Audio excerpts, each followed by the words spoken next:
Netcasts you love. From people you trust.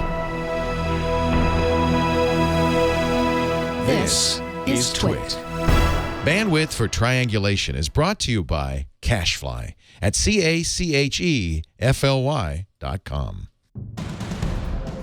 This is Triangulation, episode 251, recorded Monday, May 23rd, 2016. Brian Rich. Triangulation is brought to you by Epson's new EcoTank printers. With Epson's line of SuperTank all-in-one printers, you can print thousands of documents without running out of ink. EcoTank is loaded and ready to print when you are. Visit Epson.com/EcoTank to find out more. And by DigitalOcean. Simple and fast cloud hosting built for developers. Deploy an SSD cloud server in 55 seconds. Try it today for free. Visit DigitalOcean.com. Once you sign up, be sure to enter the promo code Triangulation in the billing section for your $10 credit. And by PillPack, a full-service online pharmacy that combines modern technology, convenient packaging, and personalized service to make your life easier. Visit pillpack.com/twit and save $20 of vitamins and OTCs when you transfer your prescriptions. It's time for Triangulation, the show where we get together with some of the most interesting people in technology and talk about deep things, deep thoughts. And we do it every Monday, and I always look forward to this show. A note before we get into our interview. The Podcast Award nominations came out yesterday, and I got a lot of emails and notes from people saying, you're not on the Podcast Award nominations. None of our shows are. We were informed by the folks who organize the Podcast Awards and Todd Cochran that we are not in consideration for the Podcast Awards ever again. So if you're looking to vote, I don't know why. I'm not sure I really understand. I think he said you've won too often was actually the phrase used. But just if you're looking for our shows in the Podcast Awards, you need not look. However, there are so many good shows, including our friend Dick DeBartolo's GizWiz nominated in technology. I would encourage you to still vote. But that's why. If you're asking, where's Twit? You know what? I've always said we're not a podcast. Anyway, let's talk to our guest. I'm very interested in this subject. You might have seen him before on our Marketing Mavericks show. Brian Rich is here. He's the author of a new book, Shift and Reset. Not his first. He also wrote Media Rules, Mastering Today's Technology to Connect with and Keep Your Audience. He is a media consultant. He is a political speechwriter. He is a podcaster. His podcast is about sportocracy, so we could talk about a lot of things. Brian, welcome to Thanks for having me. Great I was not nominated either, but I think probably for very Damn them. Although a great show if you like sport. I like talking about sport. I'm not a sports ball fan. Well, I'm kind of a Niners fan, and this year, who's not a Warriors fan? But I love the kind of conversations you get into. I think it's a great show, Sportocracy, highly recommended. For people who are interested. But we're here to talk really about, I'm trying to think of a way to phrase this. Your subtitle on the book is Strategies for Addressing Serious Issues in a Connected Society. And one of the things you talk a lot about and have talked a lot about before is the role of media and what media means in our internet world and so forth. Do you see a problem that we need to solve here? Is that what we're addressing? Well, I think there are obvious challenges, problems that exist in our society today. Some of them are big, massive, global problems. I've been working on the refugee crisis lately and how to get more Americans engaged, or trying to, end hunger or childhood education gaps in this country. And those are big, massive problems that in order to solve will require a variety of different things all happening at once. Policy or diplomacy considerations, innovation, shifts in behavior, not only by those who are most directly affected, but by the populace as a whole.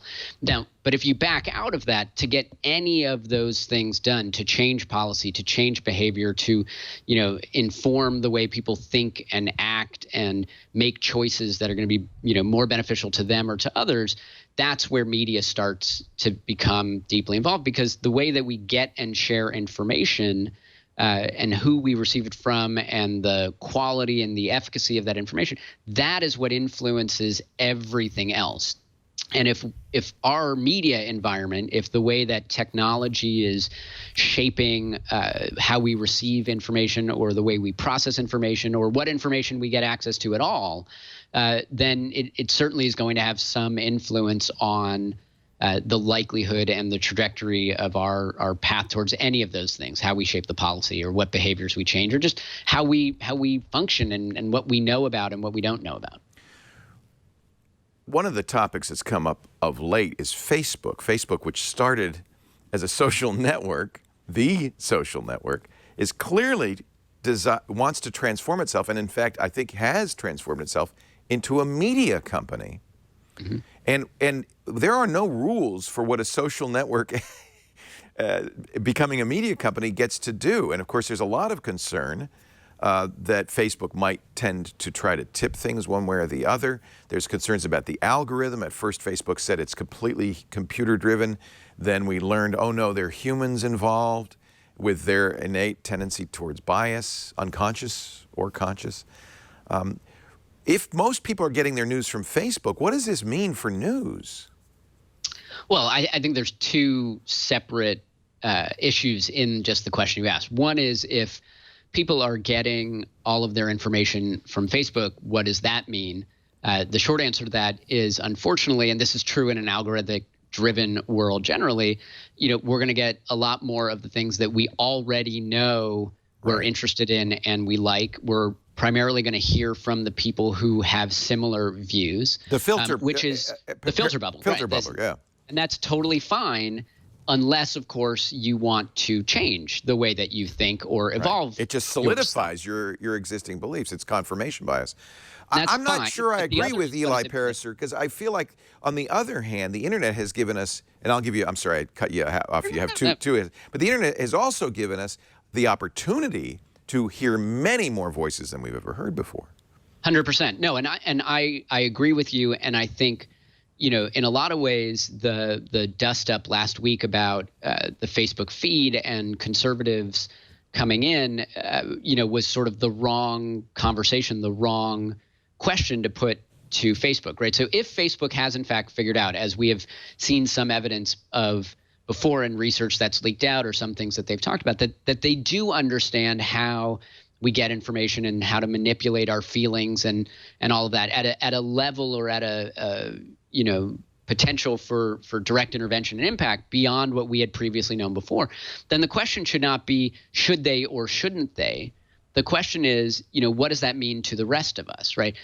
I think the part of the unfortunate reality is most people, if you take politics as an example, the thing that upsets, conservatives, if you hear the notes coming out of that conversation, was that, fewer and fewer people are hearing about my position on an issue. Right. And they're blaming Facebook for that. The blame is not necessarily with Facebook. The blame is with the people who are putting out those policies, that it is in fact perhaps possible that the majority of people in the United States no longer agree with those policies, and thus the filter bubble and the algorithms are going to reinforce, views that are at odds with those. So Glenn Beck, and I tweeted this last week, Glenn Beck and I finally found something that we agree on. But if you read his readout from meeting with Mark Zuckerberg, his issue was not with Facebook. It was with when did the conservative movement, when did the Republican, the arch conservative end of the Republican Party, when did we stop, talking about things that Americans could care about or whatever? I think you look at whatever, gay marriage, or you look at climate change, or you look at some of these other issues, they have been able to penetrate, large populations. They've been able to break out of the filter bubble to some extent, not because Facebook did or didn't manipulate the algorithm, but because there are pockets of people all over the country that are interested in that information. And lo and behold, when everybody is connected, you're able to access more of that information. So I would argue the algorithms and the technology set up the responsibility for us to rethink how we go about presenting serious issues, presenting ways that people can take action, presenting the value of things like civic participation, or even, designing better business models that are not just oriented towards one narrow set of outcomes. all that is open to us with these wonderful tools and algorithms. We're just missing that invitation more often than not to go and change things on our end. Do you feel like people want to hear from the other side, and they want to learn, and they want to know more, or? If you asked someone if they wanted to go through the painful process of change, they would say no. If you asked someone, who is pro-choice, if they wanted to hear all the nasty, awful things that a pro-life person might say to them, the answer is going to be no. But if you get into a conversation with another human being about something that you have some shared sense of experience around, you will see a positive outcome. There was the scientific study on This American Life that was then debunked because of some process reasons, but where people who were supporters of gay marriage went around essentially door to door and talked to other people and just helped them understand, like, there are LGBT families all over your neighborhood, but that's not how you might interact with them. That's not their identity in full. And almost to a person, normal human beings were like, wow, I just didn't understand that experience. Now that I do, I have a totally different perspective. So part of the media environment that we live in, the technological environment we live in, does not create enough spaces where people can share experiences and listen to each other and learn a little bit. And thus, the willingness and the openness to hear these other things has certainly diminished. And as a result, the likelihood that people will change behavior is diminished as well. So weird, because here we are in a kind of a golden age for people who want to know things. You can find out more than you ever could before. And maybe it's just human nature. Our response to that is, oh, good, I'm going to know more things that agree with what I think, and forget the rest. Forget the rest of it. Well, and also, we were talking about this before we started, but the way in which mainstream or traditional media covers things now, and so much of the business model of media is driven by traffic and attention and clicks and things like that, that there is not just a lack of thoughtful depth and conversation space, though it's available on the internet. It's just that's not what's being promoted. But even more so, that the most strident views, the most narrow-minded interpretations of things are the ways in which people are explaining what's going on. So, you take a Supreme Court brief and, it might be 1,000 pages, but the coverage of it for the most part is, here's the one sentence that we're going to pull out and say, this is the sentence that determines the entire frame upon which the court decided this issue. If you go and read the Supreme Court decision on gay marriage, right, which was a very nuanced, complex tax ruling, not a social commentary on the future of the country, right, you'll understand the issue in much greater detail and depth, and understand, again, not in an emotional way, but in a very practical and legal way, that how this country operates and the rights and the privileges that Americans are afforded as citizens, are just being extended to other people. It's the same argument, right? It's still gay marriage, it's still abortion, it's still climate change, right?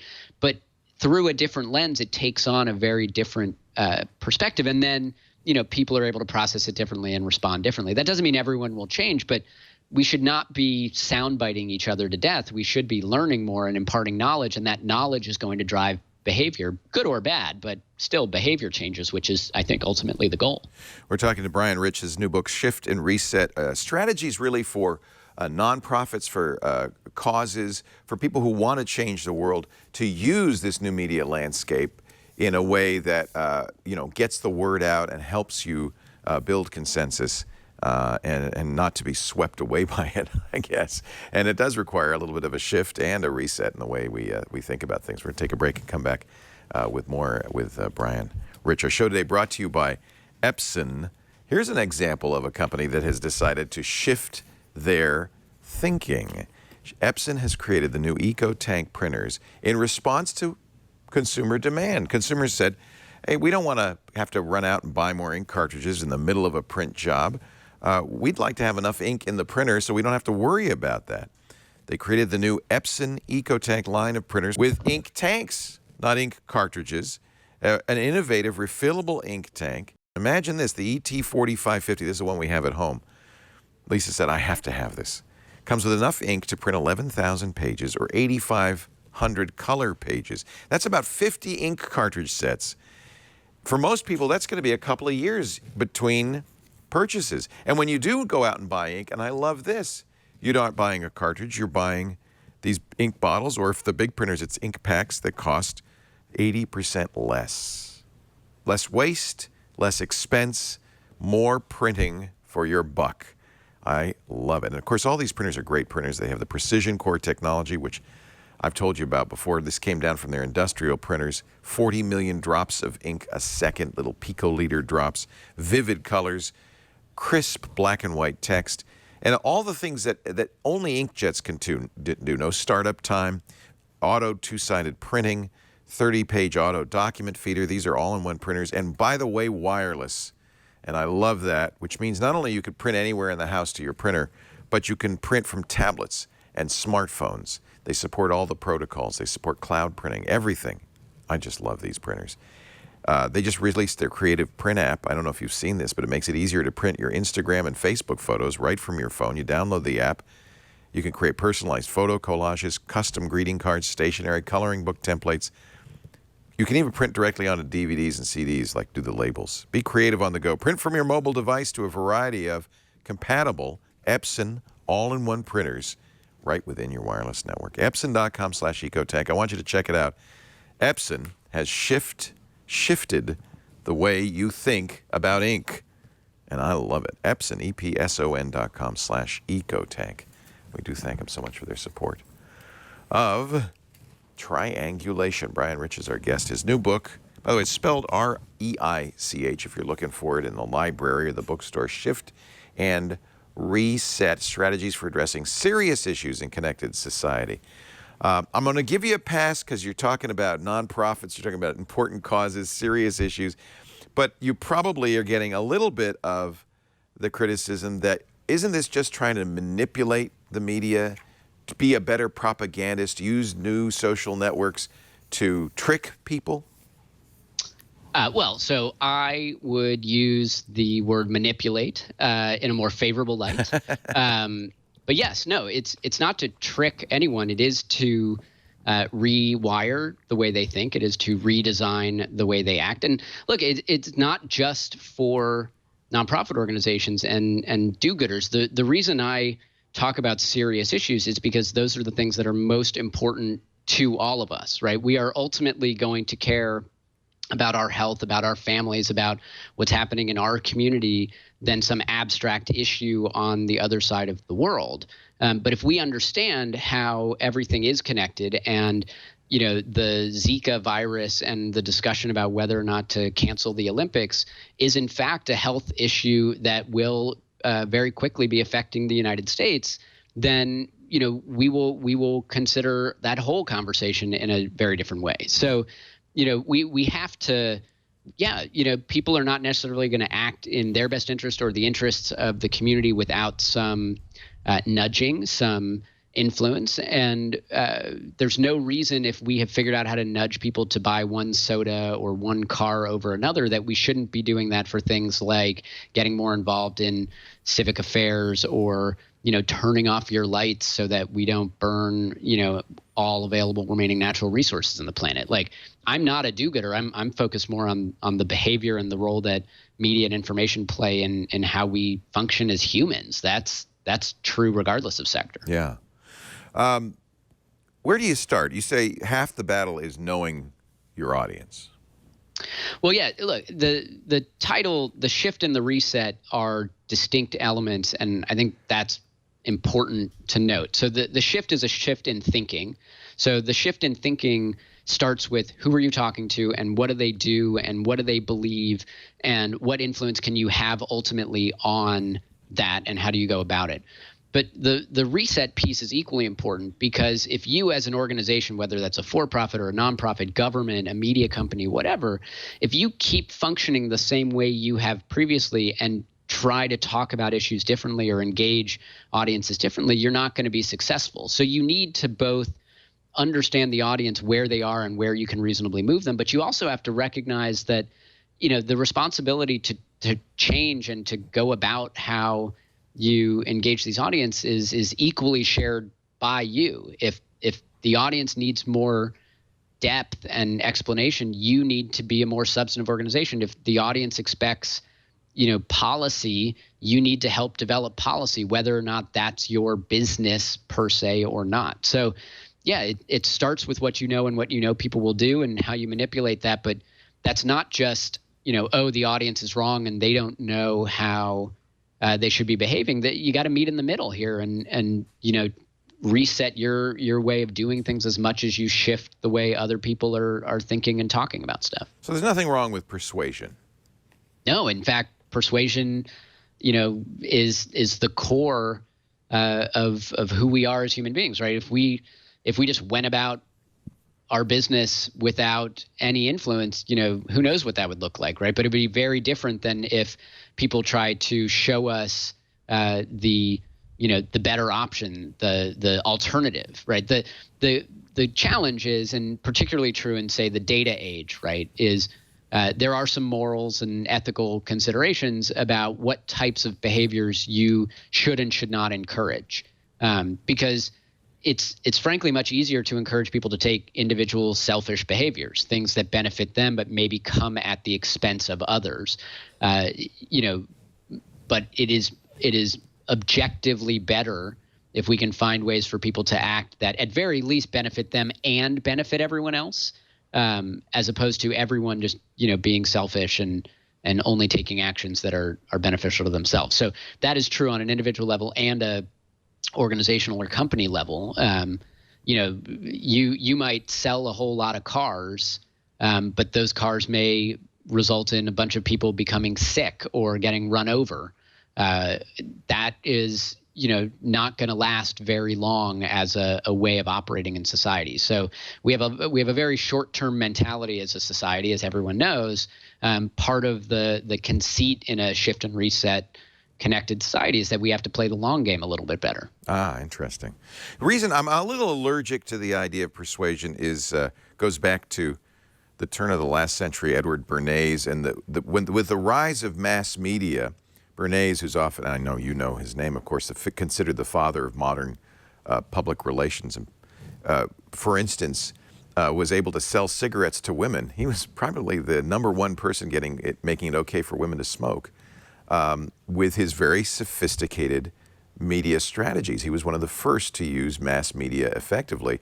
And a page was taken from his book by some people in Germany, a guy named Goebbels, who was a fan and said, this is brilliant, and was able to use it in a very dastardly way. So I think the history of persuasion, particularly in mass media, is enough to make some people go, I don't know.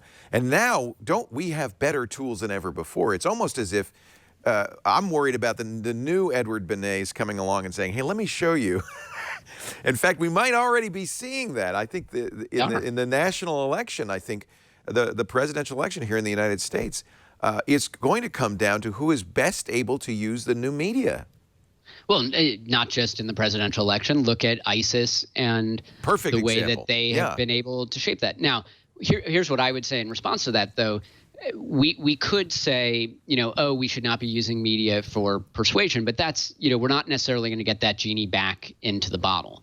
Alternatively, I would say, look, if we feel strongly that, say, ISIS is not, the way that we as a society want to operate, then we need to understand what makes their efforts so persuasive, so effective, learn from those, and apply them to things that are good, right?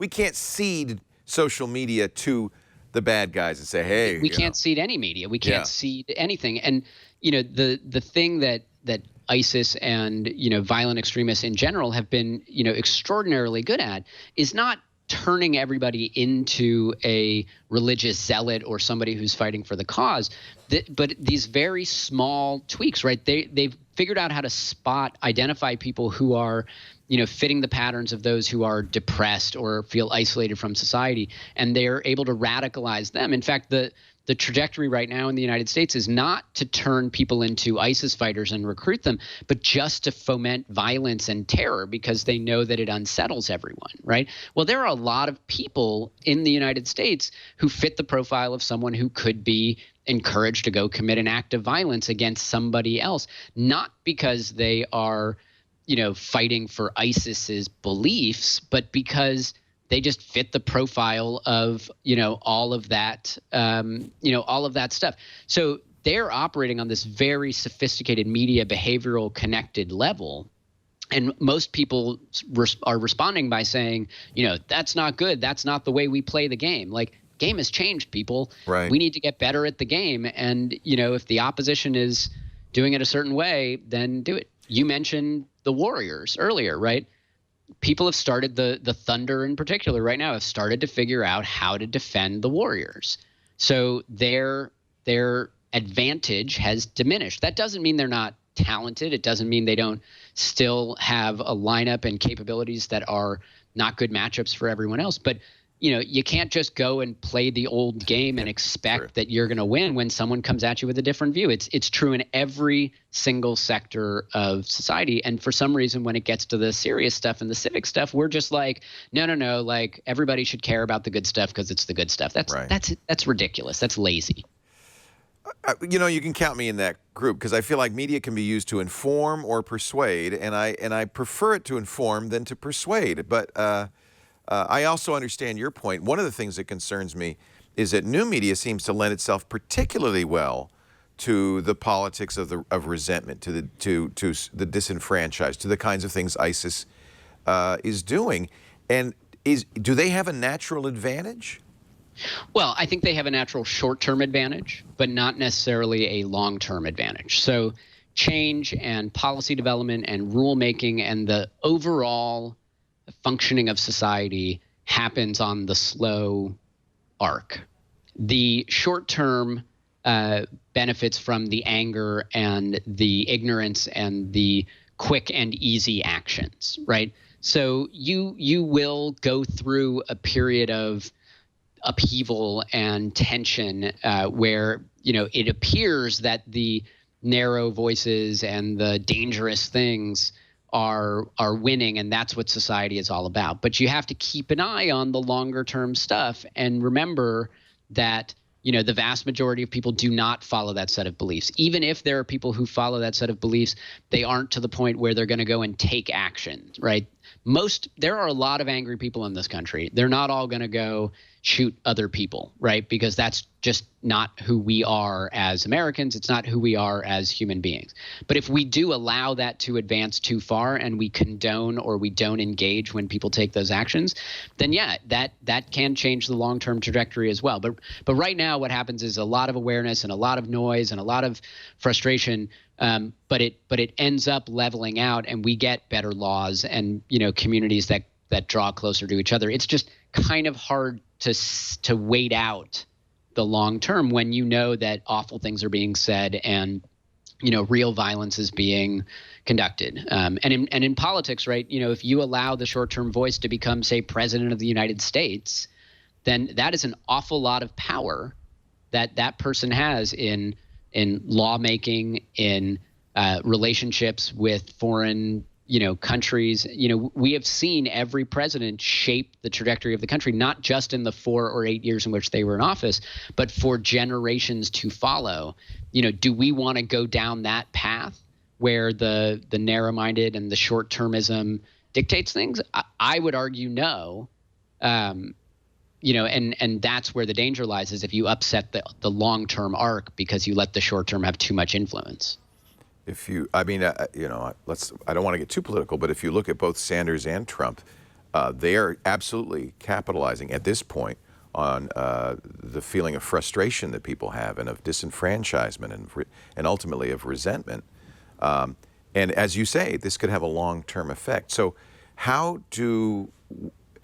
knowing that the long term is on our side and this is a short-term blip, how do we want to respond to that? What's the right way, not just in politics, but just in general, what's the right way to keep your thinking long term and respond to the short-term games of the opponent? Well, I think first of all, you have to set reasonable expectations, right? So you have to help people understand that this is a long game, and every short-term battle matters, right? So we can't sit on the sidelines in politics and let the small segment of voters that believe a certain thing dictate the terms of the election, right? If you don't vote, then the smaller groups will have greater influence.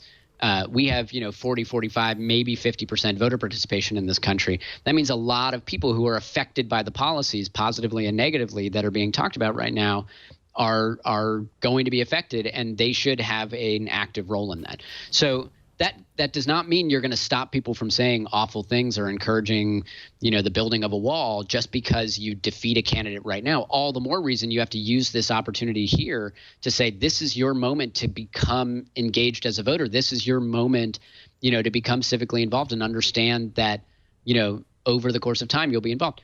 On the corporate side, for example, you need to understand that, companies will, make mistakes or do stupid things in the interest of padding their bottom line or whatever. The question is, what do you know about that product and that company? Do they care about the long term? Are they in it for something bigger? Because if they're in it for something bigger, mistakes are part of the game, right? You don't throw the baby out with the bathwater because somebody makes a mistake, and I'll use Uber, right? A big popular tech company, right? The whole God view thing when it came up however many months ago, right? I don't know that anyone realized what was going on. And then it became a big thing and they addressed the situation. Facebook, probably didn't realize that, the way in which they were, playing around with the news feeds and the algorithms, came across as, different than they saw it from the inside. That does not mean that Facebook is a bad company. That does not mean that Uber is trying to, spy on you or discriminate against certain people. It means they're trying to figure out how to transform the way we connect with each other, the way we get from point A to point B.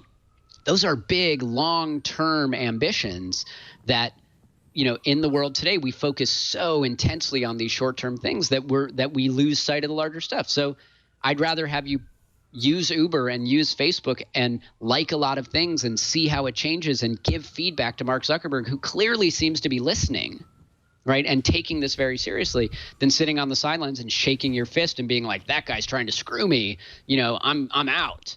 That allows those voices that have the time and the energy to go in and manipulate things in the bad ways to do that. And I think, we learned that lesson, as you were saying, with the bad actors in media in the past, and we don't let people get away with that nearly as much. And, we shouldn't rest until nobody gets away with it, whether you agree with them or not. It's not a I believe in X and you believe in Y type of situation. It's nobody should have so much control without any check or any opposition. And, we abdicate a lot of responsibility as a society today because of technology, because of algorithms, because of all that stuff. That's crazy. We need to be more involved and give more, of our participation and our feedback so that it refines itself. I think a lot of us throw up our hands and go, it's too hard of a problem, it's too difficult, I give up. I think especially a lot of geeks, a lot of us in technology, some of us go, oh, we're gonna buckle down and fix it. But I think a lot of tech enthusiasts and a lot of our audience, all right, I'll call a spade a spade, a lot of our audience have washed their hands of this because it's just too hard, they feel disenfranchised. But I think you're ultimately an optimist, which I like. And your point is, the people who care the most win. So care. Right. Well, but not even that. Like I call BS on the people who are heavily involved in really innovative and ambitious tech projects, but think that solving the civic participation problem in the country is too complicated, right? There's a good point. There's a humanitarian bias that we're applying, right? So, right. The idea of driverless cars is a massively transformative concept in society, right? Since we've had vehicles of any kind, horses, early Model T to, Teslas today, people have been behind the wheel. So we as a society have no idea right? How to give up that control. We have no reason to believe that the computer is not going to run us off a cliff or into another vehicle and kill us. Well, I have the same problem in a lot of ways with every Uber driver I get in, right? I've never driven with that person before. Yeah. Why should I do that, right? But we managed to get over that fear, et cetera. So if we were to strip away the humanitarian, philanthropic, civic layer to these problems and say, how do we get everybody to show up one day a year, happens to be a Tuesday, first Tuesday after the first Monday in November, right? And spend 3 minutes checking a box or pressing a button, right?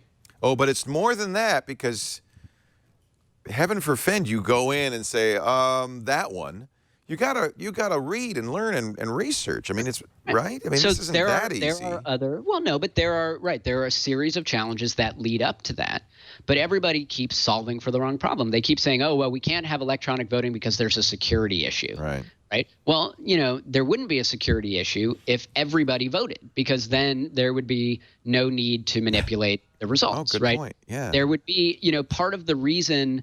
And it's very interesting. Watch the UN elections this year, right? So they're picking a new Secretary General of the United Nations, and for the first time in a while, they're going to do it in the open, right? So no accusations of backroom dealings, no accusations of, Security Council members, putting their thumb on the scale, et cetera.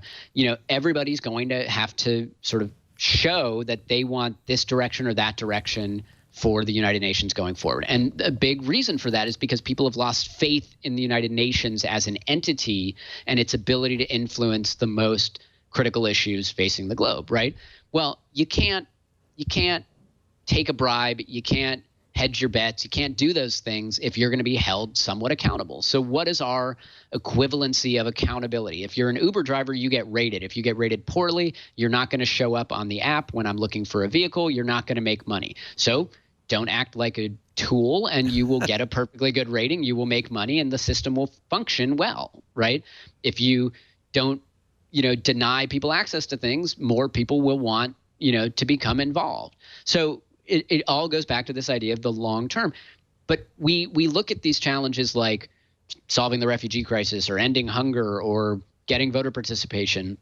And the president talked a lot about this at South by, and you and I talked a little bit about this when we were on Mavericks before. But, just don't give me your smartest do-gooders.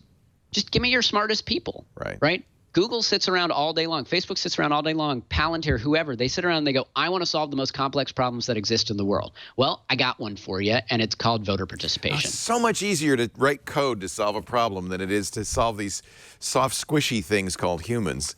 I know, but we're getting there, and the same ways that we know how to manipulate a human being to buy this soda or that soda is the same intelligence that we can use to get someone to vote or not vote. And unfortunately, the people who largely use that intelligence have more often been for bad reasons, because the incentive is often on their side to stop progress or to stop change. Well, if you want change in society, go take it as the most serious, complex problem that exists and code your way to a solution. I think of the guys at Twitter who could easily write Twitter. That was a simple thing. They created Twitter. They had no idea what it was going to be or how it was going to work or what people were going to do with it. And now that people are involved, they have no idea what to do now. And so it's so much easier to create Twitter than it is to make it work when people 100%. Get involved, right? No, and you could say that of democracy. Yeah, Twitter is like democracy, only it's been going on for longer. ugly and unprofitable, but still fun to play with. Right. You keep wanting to give up on it, but you just can't. Exactly. We got a roadmap right here. Shift and Reset. Our guest is Brian Rich, littlemmedia.com, all spelled out if you want to see his site and his business. We're going to take a break, come back with lots more. Our show today brought to you, engineers get this tool. This is an amazing tool. In fact, it's one of the DigitalOcean, I think last quarter was the fastest growing cloud infrastructure provider. I mean, these guys provide such a great solution for developers. So think of it as web hosting, cloud computing for devs. All SSDs, and if you've ever set up a server before, you're going to love this. Let me show you, Karsten, how easy it is to set up a server. I'm on my DigitalOcean account right now here, and I'm going to create a new Droplet. That's what they call it. But I'm provisioning a server here. You see your choice of operating systems. But click this one-click tab apps, and you'll see even this is even better. Let's say you want to, I want to learn Python and the Django framework, or maybe I'd like to set up a LAMP stack. Actually, I want to set up a new email server. I'm going to set that up there, or Docker, or Ghost, which is a new blogging platform. They've got WordPress too. Let's set up a WordPress blog. How about that? All right, I'm going to click that. Choose your size, and this is where you're going to really love it, especially as a developer. You can choose from $5 a month or 0.7 cents an hour. That's the simplest, least expensive server. That's where I always start. I guess WordPress requires more horsepower than that, so I'll go back to Ruby on Rails. I'm going to write my own blog. And choose a size. Now, the nice thing is, even after you provision this, you can go to a larger size. So if suddenly your app takes off, boom, you just press a button and you've got more. Very affordable. Choose the data center. I'm going to choose the one nearest me. They have lots of additional features. I always turn on backups, right? And I always like to use my SSH key so I don't have to, I can log in. Yes, you're going to get a console with root access.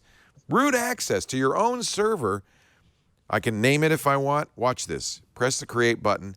And now within less than a minute, I am going to have a server up and running and provisioned with the operating system I want, the software I want. SSDs are amazing, and you're going to love it, and affordable too. Plus, I love the community around it. No matter what you want to do, they've got a page on how to set it up on DigitalOcean. You want to deploy Django, whatever, they've got a page that says, here's what you do, here are the steps. Even after you log in, here's what you do next. Incredible. DigitalOcean, incredibly affordable, straightforward pricing.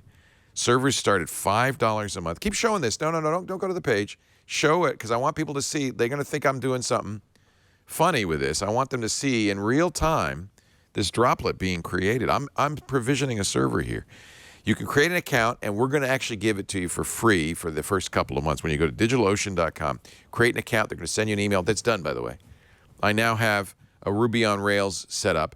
I can log into it. Let me access the console. I've got root access to this. It's done. That's my server. It's provisioned. It's got a public IP address.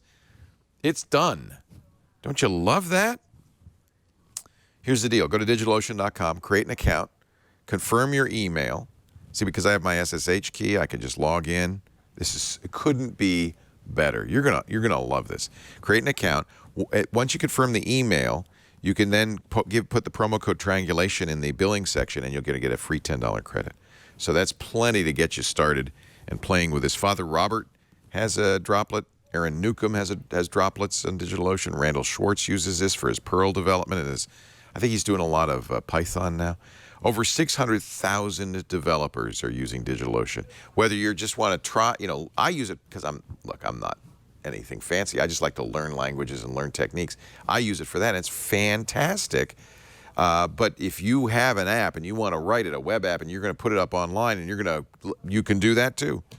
DigitalOcean.com, promo code Triangulation, get that free $10 credit. This is why we live in an amazing world, because you can do that. I remember the days when you had to, buy a server. 3 weeks later, they say, okay, it's provisioned. I mean, this is so much better, so much better. Our guest is Brian Rich.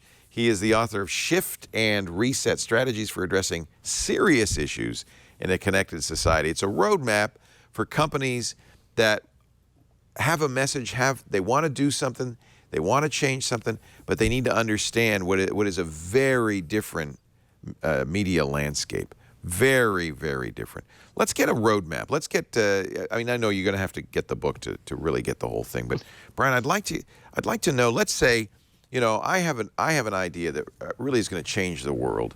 And my company's been working in obscurity for years, and I decided I want to make a difference, and I'm going to have to use new media to do it. Where do I start?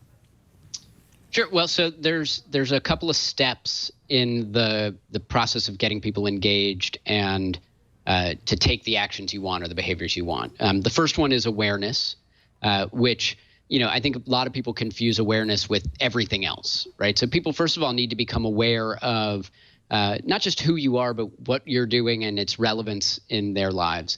But then immediately on the heels of that is framing, right? So you have to you have to change the way that people are thinking about whatever issue you're dealing with. So if you sell a smoothie, something healthy to drink, and you want people to drink that smoothie, you're not really selling just the product.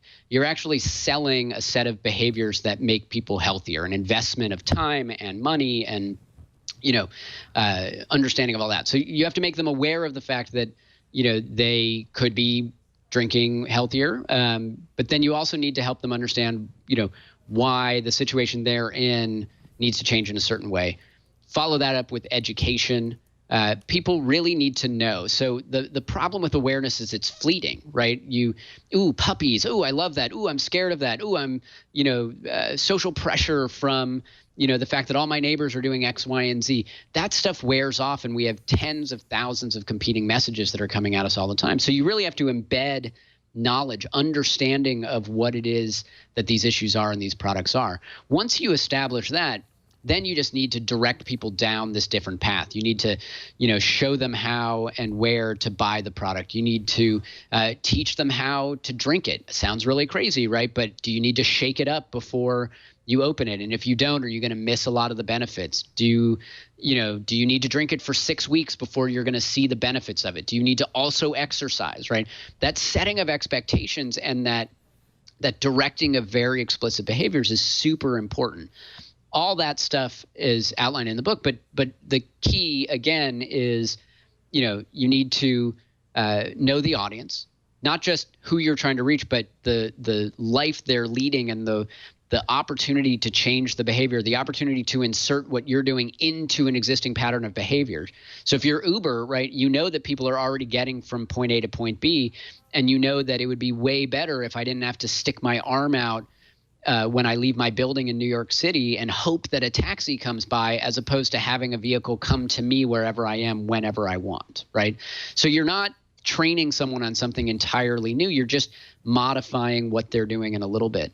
But then, also you're going to have to rewire the way they think about this stuff. And so that means changing the language that they use, right? So I may think of a smoothie as healthy, and I don't like healthy stuff, right? It's all about green stuff, and it's going to be tart, and it's going to be expensive, or whatever the perceptions are that people come in with. You need to understand that so you can effectively change the language and say, no, a smoothie is about X, or Ubering becomes a verb in people's lives. So yeah, you start with understanding the audience, but then you got to move past awareness, which is what most of us focus on, and you get into that reframing and that knowledge building, that education.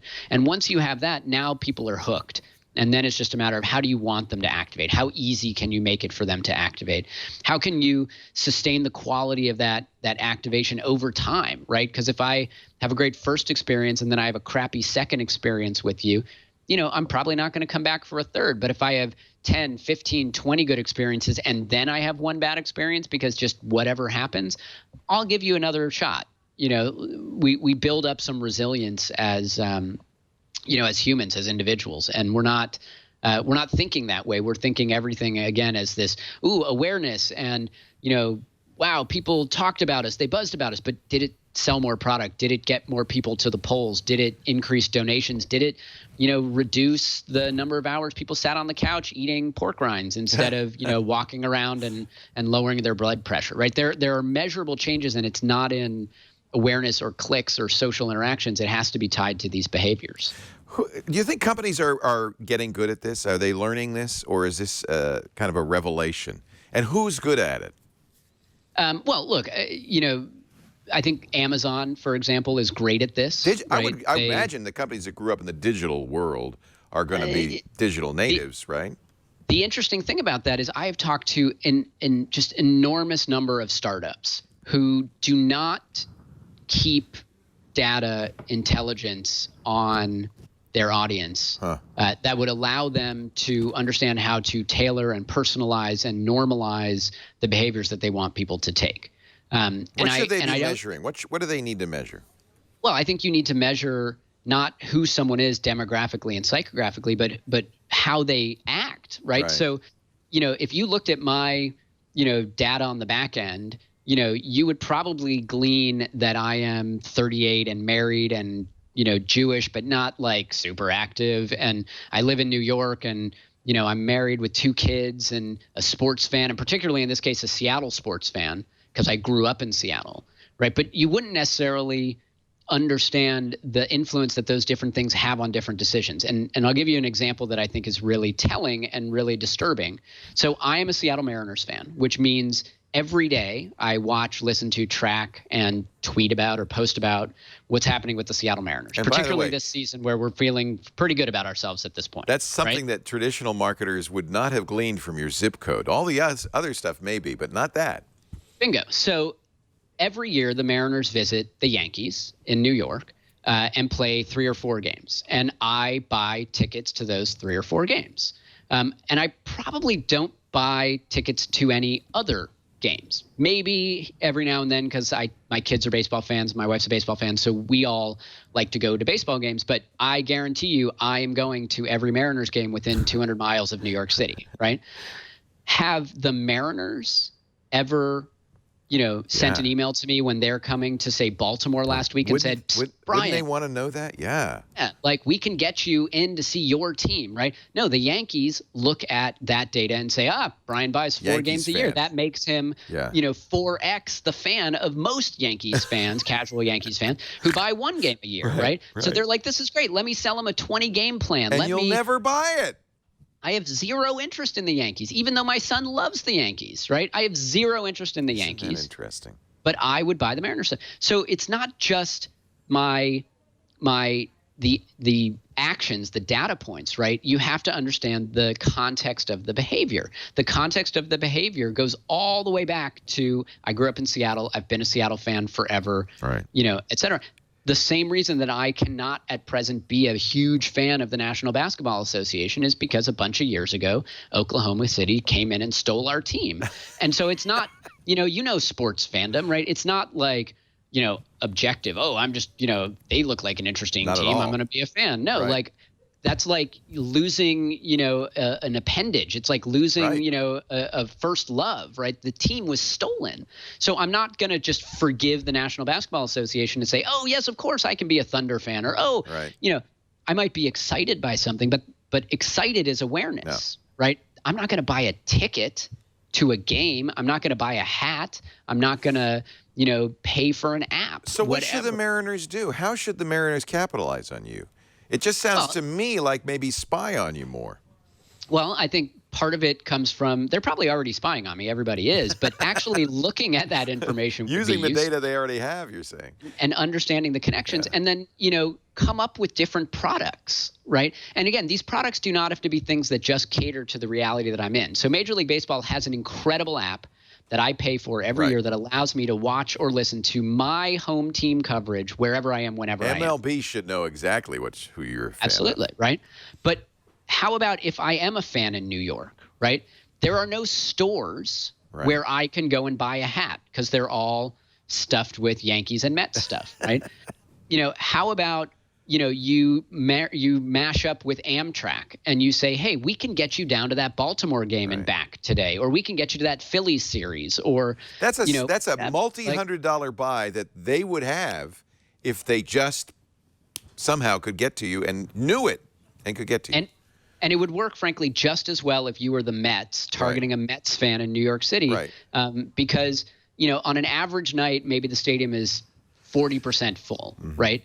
If you get people into the stadium, they spend money on food, they spend money on concessions. If the game, not even the team, if the game is fun, you're going to have a good memory and you're going to want to come back for more. What are we doing when we get people into the stadium? We're, having dance contests and we're having, special food things. Like, sell the product better. Know your audience, for crying out loud. Yeah. Know your audience. Yeah. And your audience, obviously, not a diehard fan like season ticket holders, but a casual fan or a situational fan. Sell to that. And that's where we have that data intelligence, but we do everything en masse where it's like, oh, you must be a baseball fan. You have to be self-motivated to go beyond awareness. Self-motivation is hard when you have, when you're married and have 2 kids and you have a job and you travel and you do all these other things. Like, shoot, if Trippett knows I'm going to be in, Washington, D.C. tomorrow, maybe they should float the idea that I go to the Nationals game, right? Maybe I'm just enough of a baseball fan that I would just go see baseball in any city. In fact, I am, right?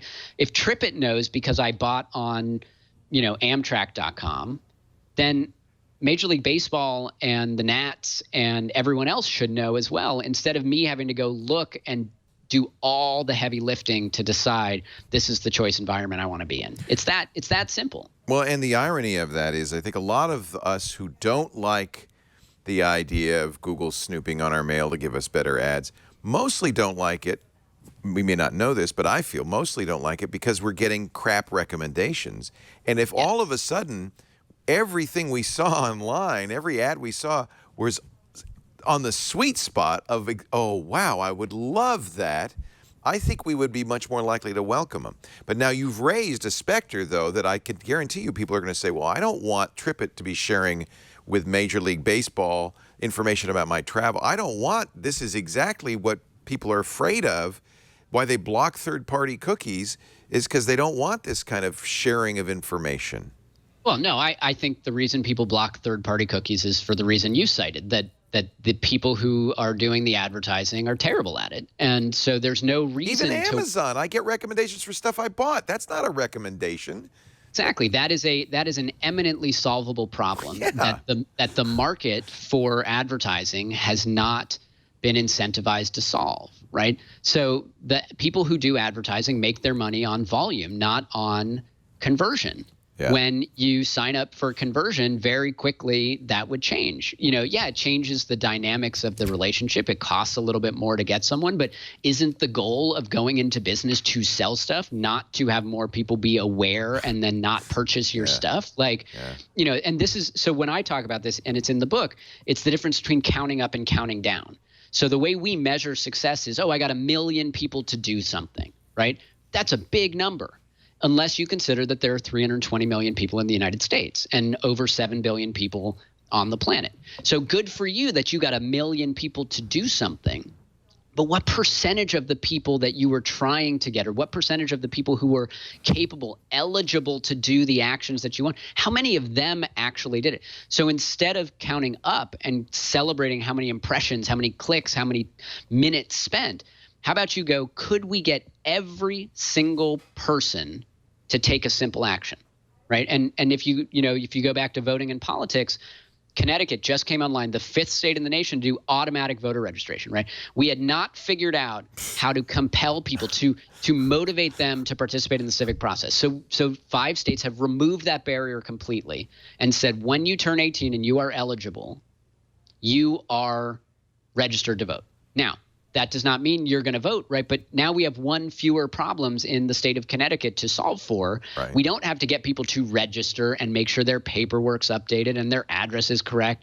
Now they're going to get a notification of their polling place, and the rest of us get to focus on, can we now motivate you to get off your couch on a rainy Tuesday morning in November and go participate in our democracy? I'd rather have that challenge than, just the challenge of, can I incentivize someone to vote, by comparison to, if you participate in this, you get a sticker, you get an emoji, you get a free TV, whatever the incentive is. Most states still don't allow you to register on the internet.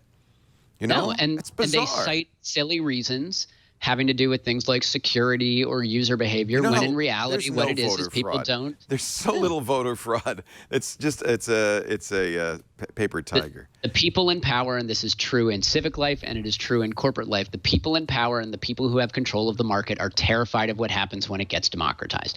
I happen to believe that when things get democratized, we will have a new set of challenges and problems to figure out. And so there'll be some messy stuff. But I would rather figure out those problems than figure out this problem where the few have, significant influence over the many. And we know how that tends to turn out. Yeah, really, really good point. We're talking to Brian Rich. His new book, Shift and Reset, just came out. It is strategies for making a difference. Let's say that, for addressing serious issues in this new media environment that we live in, and thinking for the long term, going beyond awareness. When you say awareness, I think of Coles was thrilled, of course, when that lady put on the Chewbacca mask and laughed hysterically and got 100 million hits on Facebook, and has been on all the morning shows. But that's a classic example of great awareness. And I'm sure they're going to sell out the $20 Hasbro thing, but it's not going to. How would you, if you were Kohl's, what would you do next? Well, so to me, the most interesting metric in that conversation would be of the people who then went out and bought this Chewbacca mask, which totally awesome, right? I would love one, right? Oh yeah, I tried to get one. It was sold out. Right. If you're Kohl's, how many of those people already shop at Kohl's? Right. Right. Because the opportunity when you have that kind of awareness is to introduce new people to the brand. So I'm aware of Kohl's. I live in New York City. To my knowledge, we don't have any Kohl's around here. I've shopped at Kohl's probably when I'm, driving around or on a trip and needed something, whatever. But I have no reason to seek out a Kohl's, right? But I think the way Kohl's supported that woman and capitalized on this is pretty cool, pretty interesting, right? So you have my attention. You have my awareness. So how do you now make the case that I should shop at Kohl's, right? What is it that you know about me? What is it that you know about my life that you can do better than any other store that you're competing with? And can you get me to take some action that gets you into a conversation or relationship with Kohl's? The answer thus far is no, right? And probably the response will be, if I like that, I will get a bunch of generic ads that hit me for all eternity from Kohl's because they take my like as an indication that I am now committed to a set of behaviors, right? So perfect example where you don't have to accomplish everything in that moment. You don't have to sell me anything. In fact, selling me something is probably a bad indicator because it's a short-term emotional response. Oh, look, great, I bought a mask, right? I'm not devoted to Kohl's because I bought that mask. How can you begin that connection so that over time you can start to educate me and shape me and drive me to take the actions that are going to have me become a Kohl's shopper? And that's where we miss everything is, we go, oh, quick, my God, we're never going to get another moment like this. How do we capitalize on this moment? Quick, sell everything that we can, incentivize, bombard them with ads, blah, blah, blah. And that's just not how relationships work. That's not how they work in humans. That's not how they work with brands. That's not how they work with serious issues. Like, we know how relationships work. And, we should be adapting, executing much more like that in a modern, connected, algorithmically driven, efficient, data intelligent sort of way. And that's where, Amazon gets smarter and smarter. They have some faults. If I buy presents for my kids for a couple of days, they think I'm, an 8-year-old or a 6-year-old, and all the recommendations that are like that. They haven't figured out how to sort my profile and say, oh, this is Brian shopping for Brian, and this is Brian as a dad shopping, right? It's amazing. But you should be able to determine that, I'm 38 years old, and, I've probably posted my height online at some point. The extra small kids shirts that I bought. Not for me. Put that in the, oh, you bought a present category. And that would be really great because when I'm in the mode to buy a present, they could be really helpful. But they're not going to be super helpful in buying a present for a kid when, they're looking at the algorithm that feeds out of the Hamilton soundtrack or book that I bought or whatever, right? Yeah. So we're not donors, we're not voters, we're not shoppers, we're not Uber riders, we're human beings. And that means at various times throughout the day, we will be parents and employees and employers and bus riders and music listeners and sports fans and newspaper readers online and in print. And those moments, we have intelligence and we have the ability to manipulate behavior. Let's start thinking much more about how to capitalize on those moments and manipulate that behavior. It's a fascinating subject. We're talking to Brian Rich. The book is Shift and Reset. We got one more segment with Brian. Hang in there. I want to also talk about the new book because you talk about imagination, which is a very important part of all of this. But first, a word about somebody who had some good imagination and thought, how can I make the pharmacy a better experience? Actually, we could do it as a thought experiment. What would make well, first of all, having it available 24/7 so you could ask the pharmacist for advice in the privacy of your own home on the phone. That'd be good. Of course, we'd want it online so that, we wouldn't have to get up and go to CVS to get our prescriptions filled. Wouldn't it be great, too, if the pharmacy, instead of having to go to the website or go to CVS and say, I need a refill, would proactively arrange with the doctor for the refills? That'd be nice, and they just come in the mail to me. If I got all of my... Well, wait a minute now. If we're going to ship this, how could we make that better? And that's really where the name comes from, because that's when they thought of the pill pack. And they do all of this. It is a great a massive improvement on your traditional drugstore. But this is the thing that really caught my eye, and I think is really unique about them, the pill pack. So when you are ordering medications for them, if it's an ointment or a salve, of course, it's going to come in the box. But they also will ship the pills in this really cool pill pack box.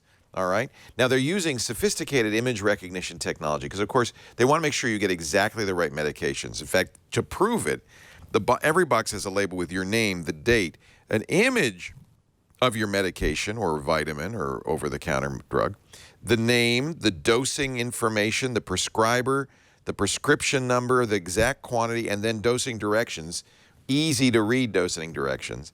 And what's so awesome is these are delivered to you in these packs. So this is a roll of medication. Each pack has exactly the date, day, and time that you're supposed to take it, what's in it exactly. You can look on the back and see for yourself. That's how they do the image recognition. By the way, the pharmacist also looks at this, so it's double-checked. And these packs are easy to open. You never have to ask again, did I take my pills this morning? When you travel, it's great. You just tear off the packs you need, throw them in your carry-on. Dr. Mom said, don't throw them in your luggage. What if your luggage gets lost? You're right, Dr. Mom. You throw them in your carry-on. By the way, the TSA now knows you don't have to bring your pill bottles with you. TSA knows exactly what's in here. They love it. You've got exactly what you need when you need it. Oh, man. I mean, I can go on and on. This is a better pharmacy, and I want you to try it. Go to pillpack.com/twit. It'll just take you a couple of minutes. They take most forms of insurance, including most forms of Medicare Part D. There is no additional charge for this. The shipping is free. You're just paying your usual copay for your insurance. That's it. I love it that you could talk to the pharmacists. I think that that's really nice, too. So this is not some anonymous service. This really is a service that takes you seriously and gives you exactly what you want, a better, simpler pharmacy. Pillpack.com/twit. You know what? Get your parents. If you have older parents or family members who are on medications, they forget to take them, they're going to love this. And you don't have those impossible to open child-proof caps that drive me nuts. It's just great. Pillpack.com/TWIT. And it's a little kind of added incentive. When you transfer your prescriptions over, they're going to give you $20 worth of coupon for $20 worth of vitamins or over-the-counter medications when you switch. Pillpack.com/twit. Our guest is Brian Rich. He's the author of Shift and Reset. He's also written books on media and how the media is changing how we deal with the world. It's called Media Rules, Mastering Today's Technology to Connect With and Keep Your Audience. He's a marketer, but I think the best kind of marketer who's using understanding of modern technology and modern media to make a difference in the world. And this is particularly aimed at nonprofits, people who have a cause, people who want to make a difference in the world, so that they can use modern technologies to reach out to their natural audience and treat them I loved what you said, treat them like humans, not consumers. Shouldn't be that hard, but I remember I used to work in a sort of PR advertising agency, and we were putting together a pitch, and I sort of realized at one point that we were going against all of our own instincts and behaviors, right? We would never buy what we were selling. We would never respond the way that we were presenting this campaign, with celebrities and giveaways and all of this stuff. But it was a product that, I could totally appreciate and understand the user experience for. And I think that's what happens is, we get into this marketing frame and we forget what really drives society, which is us. It's the humans, right? Even the algorithms, right? The algorithms that we use, they're based on our data, our actions. They're not, manufactured out of thin air. So if you go and click on stuff on Facebook, you're saying, I like this. I try to make a point to, follow and, listen to and click on the things from my friends who have very differing political views or who support this, that, or the other thing that I don't necessarily support because I want to see and learn from those other things. I don't think I'm that far outside of normal in those behaviors, but I absolutely know what happens if all I do is click on just the things that I like and ignore any other potential for influence outside, and that's I'll get exactly what I already have. And, Right. eventually that'll run its course. No, I did that. I followed every candidate in the primaries, Republican, Democrat, Libertarian, every candidate I could find. I followed, hoping that my Facebook feed would become more diverse. You know, it's interesting. It did initially, and then it subsided back to the filter bubble right away. So well, and that's driven. I mean, look, that's driven by the marketers. the algorithm's So good. Yeah. one of the nice things, about campaigns that forces innovation is that, you have a limited period of time and you only have one election day. So, whatever you need to do, you do, because there's no Wednesday. Right. The problem with that is, of course, you tend to go and only make choices that reinforce behaviors that you already know will work, because if it worked before, it should work again. Of course, politics is changing so much, media is changing so much. That is not the case here. I would argue that for marketers, for companies, for everyone else, every day is election day, right? And so everything that you do contributes to the way people understand your brand, the way people log a certain piece of data as to whether or not to use you or not. So you either engage or you don't. But if you only come in every now and then, you're putting an awful lot of pressure on that one campaign to not just raise awareness, but ultimately to rewire and reshape your actions. And that's why we see fewer and fewer people buying things, fewer and fewer people maintaining relationships with things, and we see a lot of hand-wringing and fear among all of the established institutions who kind of got away with these simple, lack of intelligent actions that people were taking, and now people have more information and more choices, and they're going to choose things that they understand better, and that's the reset part of this whole conversation. Yeah.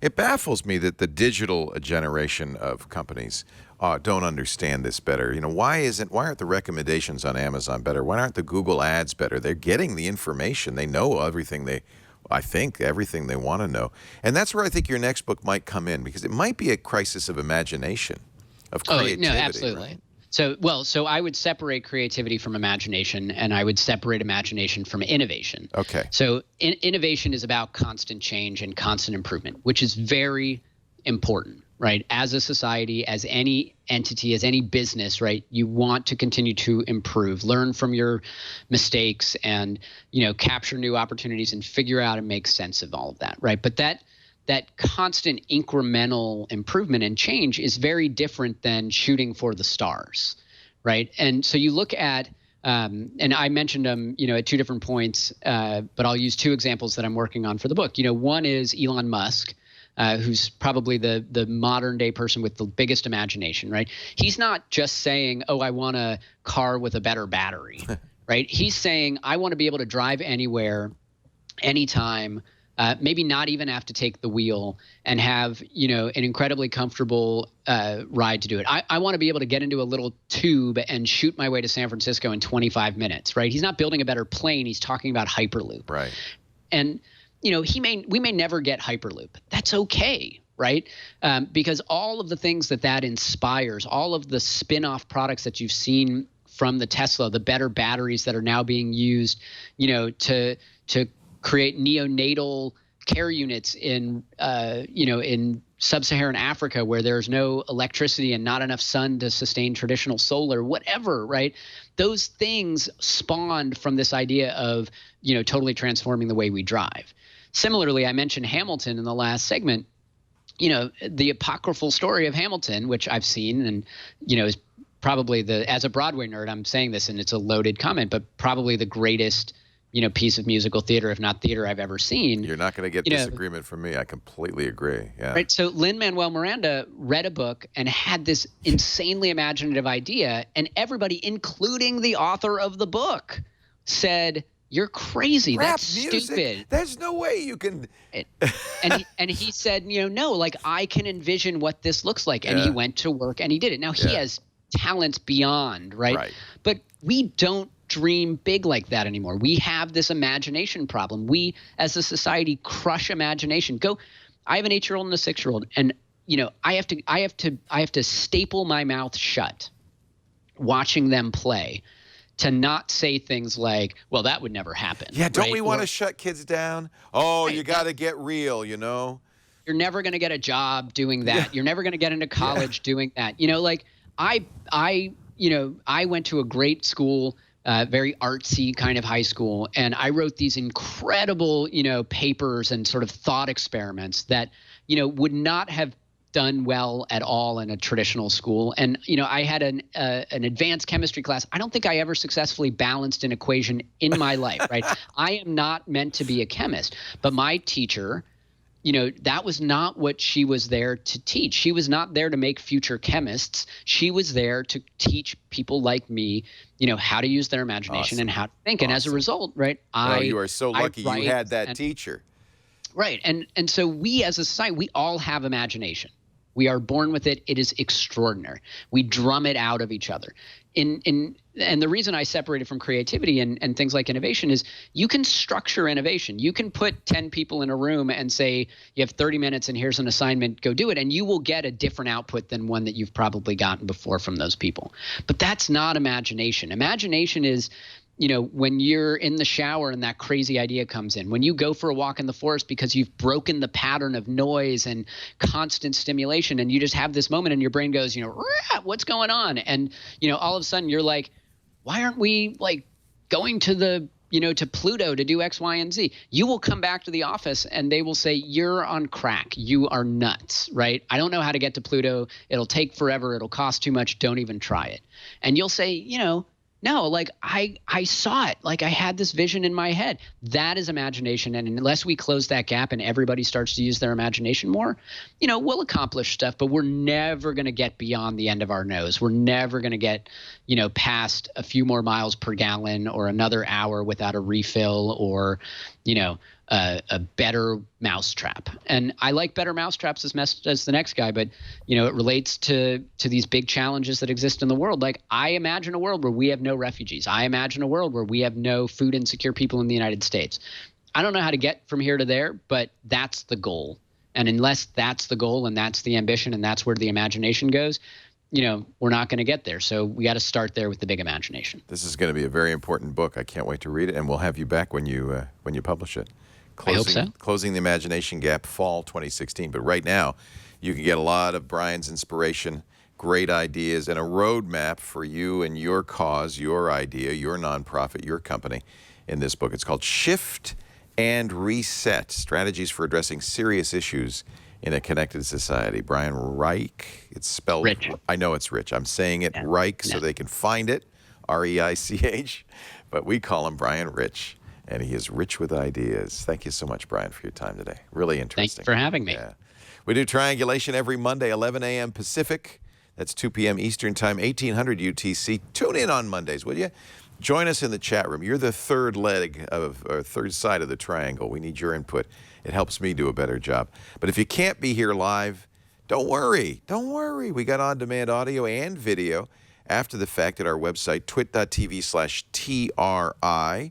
If you're listening now on Air Canada or one of the airplanes that we're on, you can always get more shows, and there's lots of them at twit.tv/TRI. Or better idea, go to iTunes or your favorite podcast app on your phone or your tablet or your computer and subscribe. That way you'll get it every single week. And this is one show I think you want to watch or listen every single week. There's always some great stuff in here.